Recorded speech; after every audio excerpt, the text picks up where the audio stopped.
Kamusta yung benta kahapon? Okay naman. Average, 3.5 labas na yung puhunan. Okay na yun? Sa normal na araw, okay yun.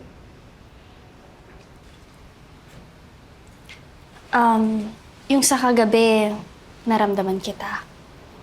Sorry Masyado madrama, no? Ba't ang bait-bait mo?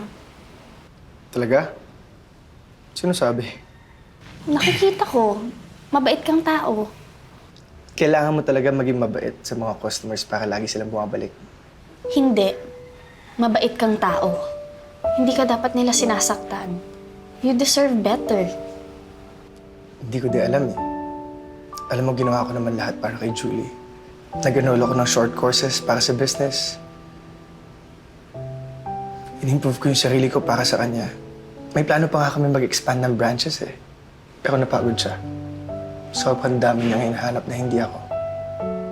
Siguro, I'm not enough. Siguro, madami pang mali sa akin, Eileen. Yun yung rason kung bakit ako iniiwan ng mga taong mahal ko sa buhay. Pangatlo na si Julie, actually. Hindi ikaw yung may mali, Maki. Baka naman sila yung may mali. Siguro. Hindi ko alam eh. Pero ako, hindi ako magsasawa magmahal ng paulit-ulit. Hanggang sa dumating na siya.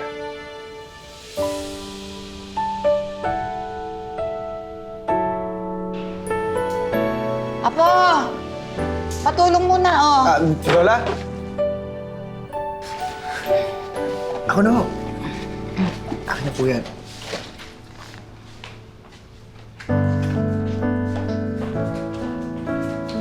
Ay.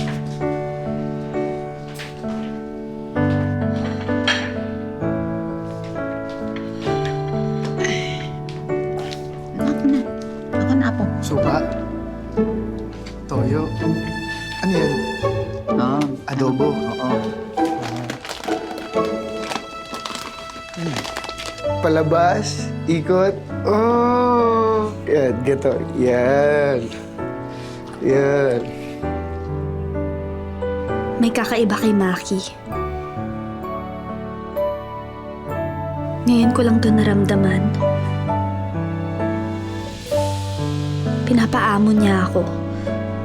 Parang di ako napapagod kapag kasama ko siya. Hindi siya napapagod sa ginagawa niya. Ganun siguro ang mga tao.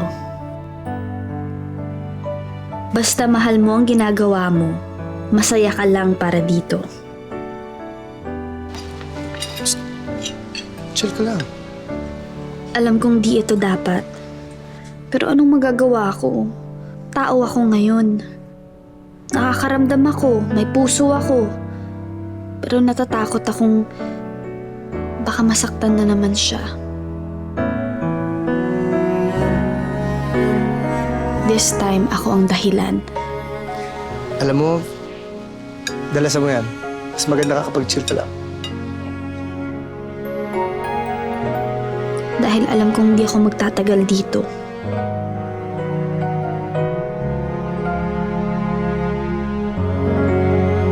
Ayoko siyang masaktan, Papa G. Mabuti ang puso niya. Hindi niya deserve makaramdam ng pain. Pwede ba sa iba mo na lang ibigay yun? Likas sa tao ang pagiging emosyonal.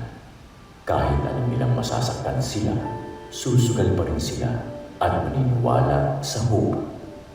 Kahit maliit lang ito, yan ang nag-iiwalay sa kanila sa ibang nilalang.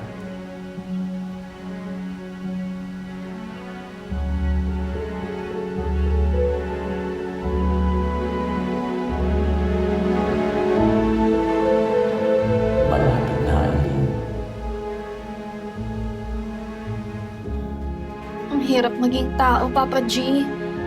Bakit ako nasasaktan kung iiwan ko siya? Bakit may kurot yung loob ko? Ganito ba silang lahat? Ang nasasaktan ay katumbas ng nagmamahal, Eileen. Ako? Hindi pwede. Papa G, hindi pwede. Dumaan ka sa buhay ni Maki. Kung masasaktan man siya sa pagbabalik mo dito, kakayanin niya muli bumangon. Dahil mapagmahal siya, yun ang nagpapatatag sa kanya. Konti na lang, Aileen. Konti na lang.